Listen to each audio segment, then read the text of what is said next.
Welcome to Sanatan channel. నేను మీ రాజు. మన ఛానల్ను మొదటిసారిగా చూస్తున్న వారెవరైనా కూడా ముందుగా సబ్స్క్రైబ్ చేసుకోండి. అలాగే బెల్ సింబల్ను గట్టిగా కొట్టండి, ఏం పర్వాలేదు. బెల్ సింబల్ను గట్టిగా కొట్టడం ద్వారా నేను చేస్తున్న లేటెస్ట్ వీడియోలు మీకు అప్డేట్ నోటిఫికేషన్ లాగా వస్తూ ఉంటాయి.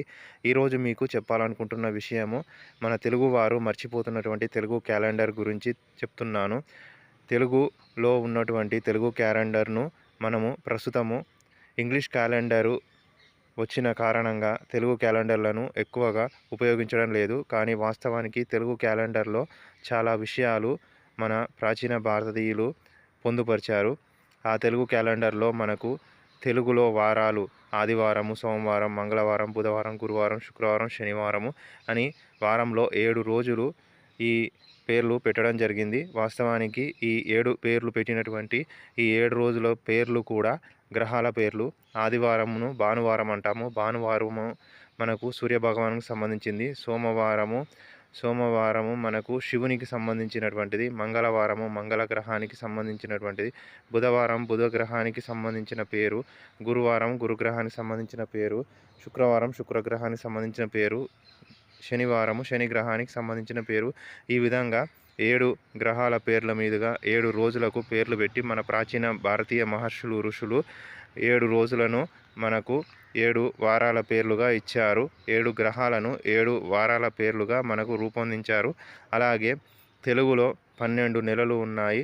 12 నెలల్లో చైత్రమాసము, వైశాఖ, జ్యేష్ఠ, ఆషాఢ, శ్రావణ, భాద్రపద, ఆశ్వయుజ, కార్తీక, మార్గశిర, పుష్య, మాఘ, పాల్గొన అని ఈ విధంగా 12 నెలలు ఉన్నాయి. ఈ 12 నెలలు మనకు ఒక్కొక్క నెలను చూపిస్తూ ఉంటుంది. చైత్రమాసంలో మనకు కొత్త సంవత్సరం అనేది ప్రారంభమవుతుంది. ఉగాది పండుగ కూడా ఈ నెలలోనే మనకు ప్రారంభమవుతూ ఉంటుంది.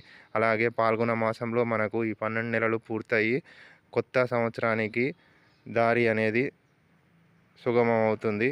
అంటే చైత్రమాసం నుంచి మనకు పాల్గొన మాసం వరకు మొత్తం 12 నెలల కాలాన్ని మన ప్రాచీన భారతీయ మహర్షులు ఋషులు మనకు సంవత్సరంగా ఏర్పాటు చేశారు.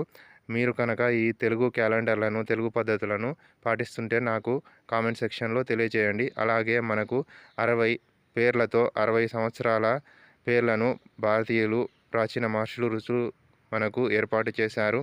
ఈ 60 సంవత్సరాల పేర్లలో ప్రభవ, విభవ, శుక్ల సంవత్సరము నుంచి చివరికి మనకు రక్తాక్షి, క్రోధన, అక్షయ సంవత్సరం వరకు 60 సంవత్సరాల పేర్లున్నాయి. ఈ 60 సంవత్సరాలను మనకు షష్ఠి సంవత్సరం అని అంటాము. ఈ 60 సంవత్సరాలు ఒకసారి పూర్తయిన తర్వాత మళ్ళీ మొదటి సంవత్సరం నుంచి ప్రారంభమవుతుంది. ఇది ఒక కాలచక్రము, సంవత్సర కాలచక్రము. మన ప్రాచీన భారతీయ మహర్షులు ఋషులు ఏర్పాటు చేసినటువంటి ఈ ప్రాచీన కాలచక్ర సంప్రదాయమును మనము ప్రస్తుత రోజులలో మర్చిపోతున్నాము. మీరు కనుక ఈ ప్రాచీన భారతీయులు రూపొందించిన కాలచక్ర సంప్రదాయాన్ని పాటిస్తుంటే నా కామెంట్ సెక్షన్లో తెలియజేయండి. ఈ విషయాలన్నీ కూడా మన తెలుగువారైన గాజుల సత్యనారాయణ గారు రాసిన పెద్ద బాల శిక్ష మొదటి భాగంలో ఉంది. ఈ వీడియో మీకు నచ్చితే లైక్ చేసి, షేర్ చేసి, కామెంట్ చేసి, సబ్స్క్రైబ్ చేయండి.